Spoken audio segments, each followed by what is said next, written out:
Welcome back, magical hands. Thank you all for tuning in to my channel. So this is the result of the tutorial that I'll be making today, and if you like what you see, please keep on watching and don't forget to subscribe. So let's get into the video proper.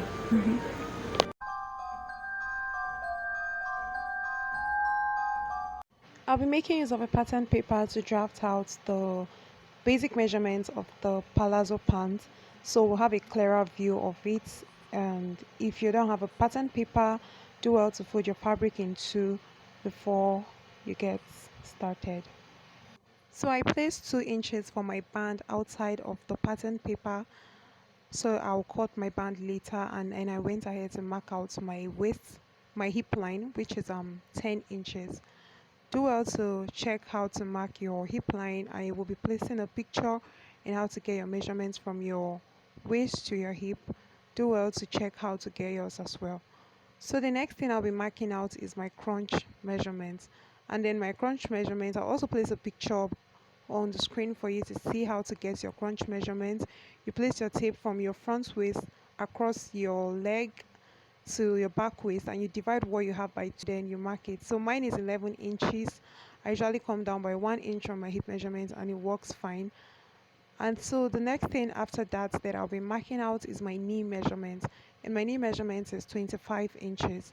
So I just went ahead and marked out, and then I drew a straight line across it.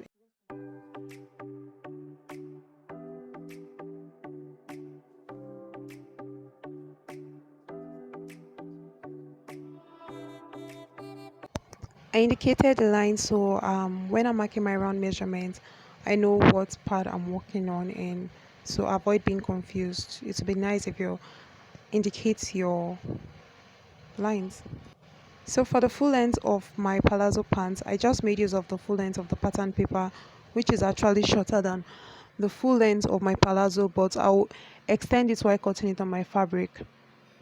So for my round measurements, I divided my hip measurements, which is 42 by 4, and then I had 10.5 inches, and then I added half an inches,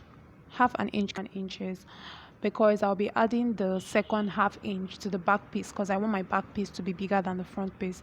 So I marked 10.5 inches, and then I added half an inch for allowance. So I took my hip measurements, the same 11 inches, to my waistline, and I marked the same 11 inches on my waistline. And then I connected that point from the waistline to my hip line with a straight line. And then I'm going to indicate that part as CF, which is for the center front. That is where the crotch line is going to be formed from.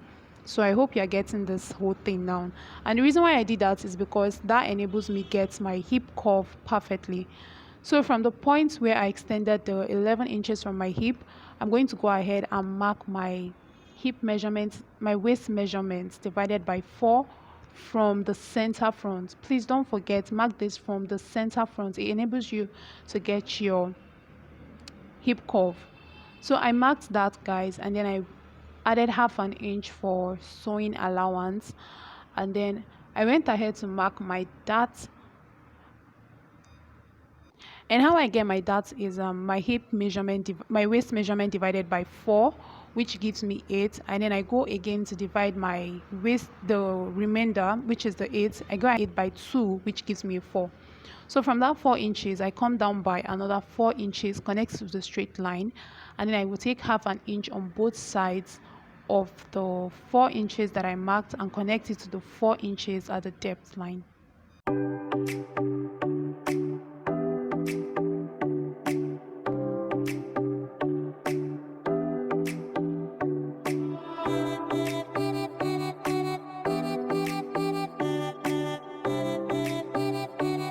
So guys, there's so many ways to take your darts, to do or draft your darts for different type of clothes. In case you need a detailed video on that, just let me know in the comment section. I'll put that video out. So by the time I take out my darts, 1 inch must have gone out for my measurement, so I'm going to add the 1 inch to that part. Sorry this isn't showing on my camera because I didn't even know that part wasn't showing about. You get a clear view.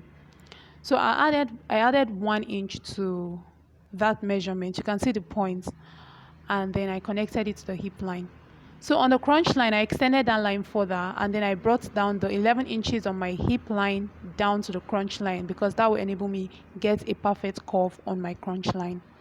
So my hip measurement, don't forget, my hip measurement is 10.5 inches without the half inch allowance. So I'll divide the 10.5 inches by 2. You can go ahead and divide it by 4 already. I'm just going to make it easy with my tape. I divided it by 2 and I got 5.25, I guess, and then I divided that by 2 again and I got 2.75, and that is my crunch extension measurement. So from the hip line, the extended hip line measurement on my crunch, I'm going to mark the 2.75, which is for my crunch extension. And this is super easy, guys. If you're flowing with this, if you're understanding to this point, please don't forget to let me know in the comment section. And if you've not subscribed yet, do well to hit the subscribe button. So guys, I'm going to mark the 2.75 inches there, and then I'm going to connect it with a curve from my hip line to that point.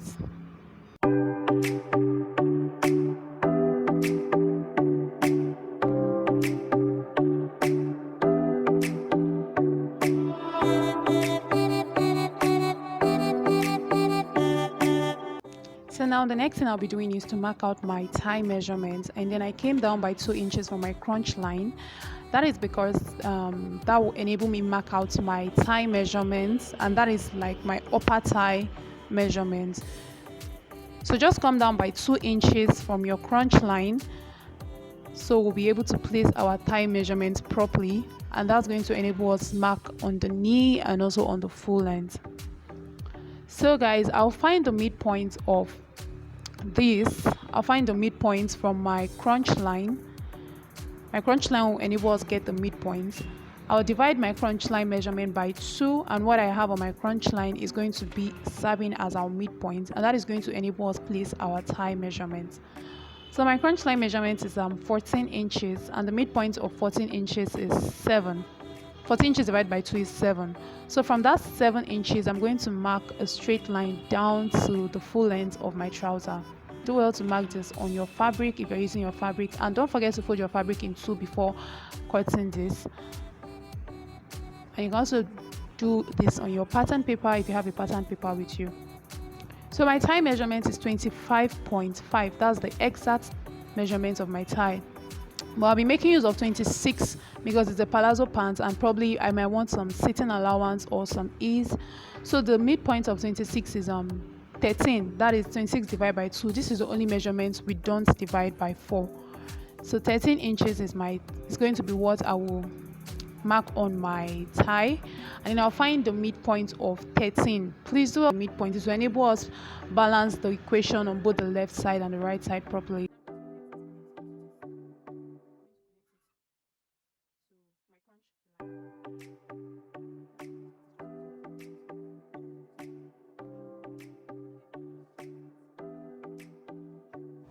So don't forget, I already added a half inch allowance to the lap measurement, and then I'm going to come down to my knee measurement and mark out the same thing that I used on my thigh measurement, because it's a palazzo pants. The legs are supposed to be free, so we are not going to be making use of our knee measurements, which we know is actually smaller. So which means I'm going to be connecting a straight line down from my upper thigh measurement to the full length, and that is everything for the front piece, guys. Just go ahead and cut out your pattern paper, and then we'll move over to the back.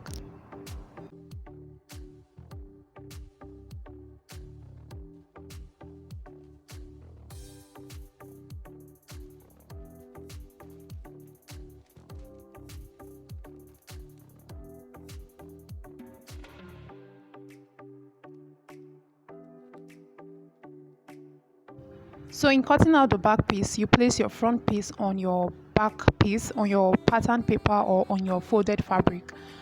And then remember, I marked half an inch allowance for the back, for the front piece, and that is only the allowance for the center front and the center joining. So the allowance for the hip joining, I will add it to my back measurement so that my back palazzo pants will be bigger than the front piece. So at the crunch line, I'm going to start off with a crunch line. I'm going to extend my crunch line by 2 inches. I really do not have any explanation for this 2 inches, but that's what I use and it works for me. So just go ahead and extend your crunch line by 2 inches.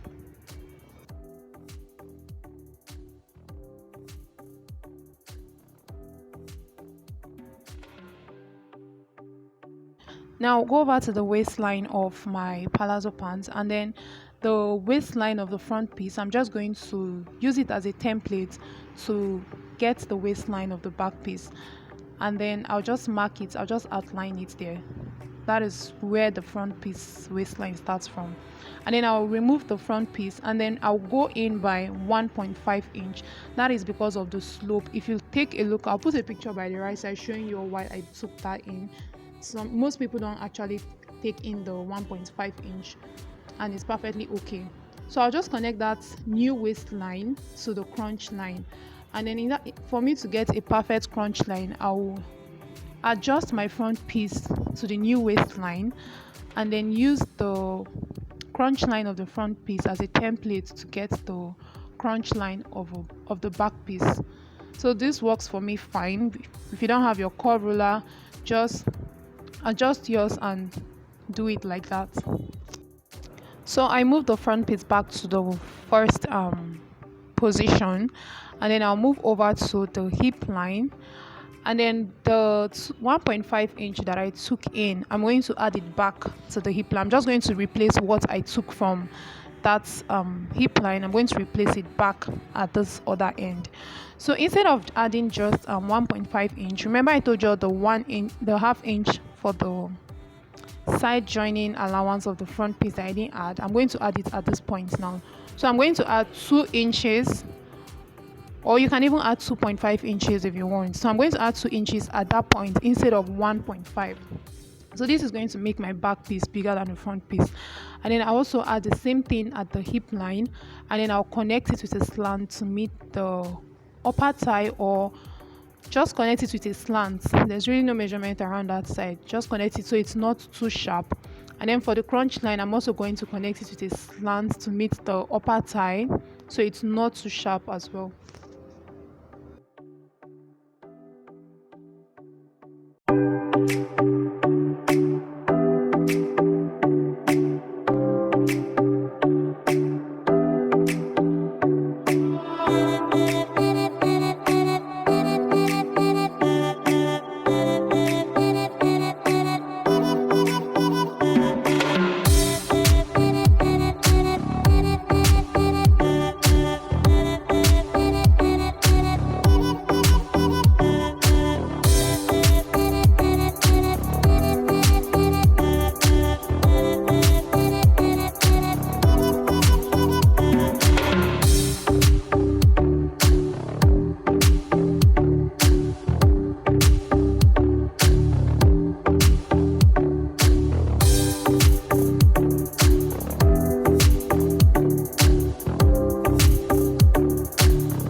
I'll take the front piece of my palazzo pants, and then I'll place it right face facing the right, and then for the center front I'm going to pin it all across, and then I'll do the same thing to the back piece. I'll use pins to hold them down together, just the crunch line from the center front to the crunch line, and also from the center back to the crunch line, and I'll take that to my sewing machine and I'll stitch that up.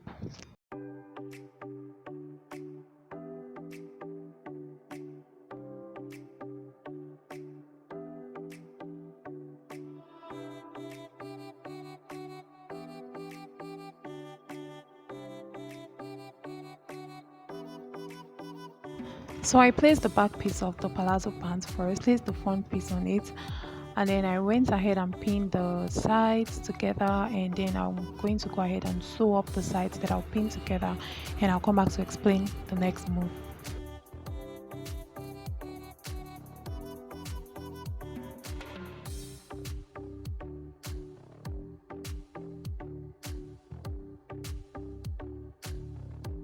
So now that I've sewed up the side and the crunch line, this is what your palazzo should be looking like.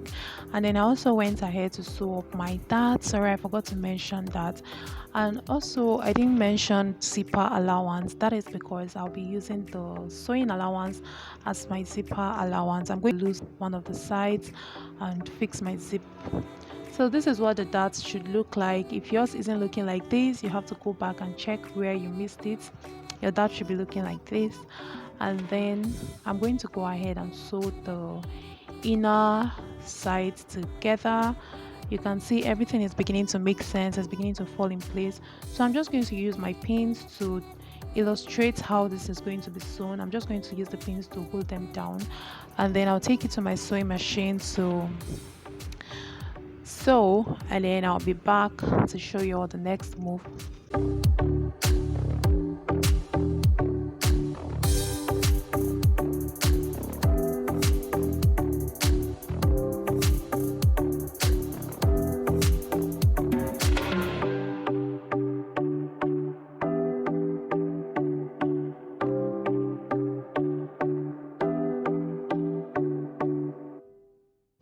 So guys, most of the times that I make my palazzo, I don't add extra zipper allowance. I just go ahead and use the sewing allowance for my zipper. If you think the sewing allowance is too small for your zipper, please do well to always add extra half an inch or 1 inch or 1.5 or 2 inches for your zipper. So that part that I loosed up to 7 inches. That is where I'll fix my zipper. And then I went ahead and I cut out my band, and I'll just be showing you all how I will attach my band with the pins that I'll use to hold them firm together. So guys, sewing a palazzo pants is pretty easy. All you just need to do is understand the basic measurements, how they are applied, so your crunch isn't too big. And if you follow my video and you try this, please don't forget to send us your recreation, and let's see how the crunch line is for you, because my crunch line is always perfect, something I'm always proud to say about my palazzo pants. So I'm done sewing the band to this, and I'm going to go ahead and cover up the band, so no rough edges is showing on the band. But if you want yours to have rough edges, it's fine. I do that most because I'm a very lazy person, and it works well because I always take it to the weavers to weave at the end of the day, and we're all looking clean and neat. And so I'm going to pin this up after I've taken half an inch in from the band and placed it on the rough, covering up the rough edges. I'm going to use my pins to hold this down, and then I'm going to take this over to my sewing machine and fix my zipper, and I'll show you the results of the palazzo pants. So basically this is it. If you watched to this point, thank you for watching my videos, and just in case you like or you've not subscribed to my channel yet, please do also subscribe and be a part of this family.